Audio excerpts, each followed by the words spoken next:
topic, gravity. Why are planets round? Because I commanded them. You wish. Planets are round because of the force of gravity. Huh?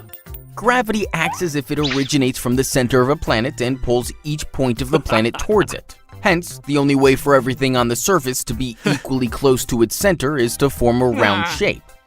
However, planets are not exactly round. They are roughly spherical. This is because planets spin on their axis.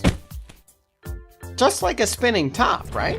Absolutely. When planets spin, things near the equator tend to move away from the center due to centrifugal force, resulting in formation of an equatorial bulge. Because of this bulge, the equator of a planet becomes farther from its center than its poles, creating a roughly spherical planet.